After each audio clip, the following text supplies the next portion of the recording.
It started with a dare. My friends laughed it off, but the whispers I heard in the old library seemed to reach only my ears.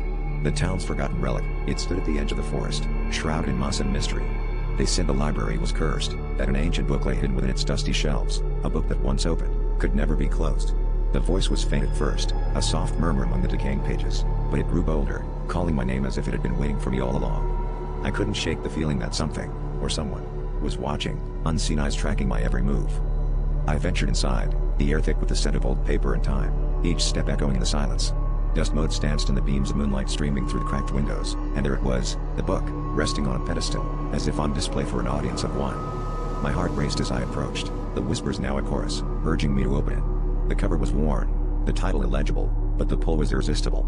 As my fingers brushed the spine, a chill ran down my spine, and the room seemed to breathe, the shadows shifting in anticipation. When I finally opened it, the library seemed to come alive.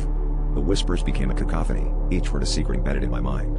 Pages turned themselves, revealing images and stories that felt unnervingly familiar, as if from a life I never lived. The walls trembled, and I realized the whispers were no longer just in my head, they were here, in the room with me. I tried to close the book, but it resisted, as if bound to my hands. Panic set in when I saw the ink begin to seep from the pages, crawling up my arms like tendrils, binding me to its will. The climax hit as the library's shadows surged forward, enveloping me in darkness. The whispers reached a fever pitch, and I understood the truth. The book wasn't just a trap, it was a portal, and I was its next victim. My vision blurred, the library fading away until all that remained was the book and its endless pages.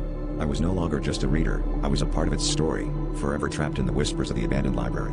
The last thing I heard was my own voice joining the chorus, calling for the next curious soul.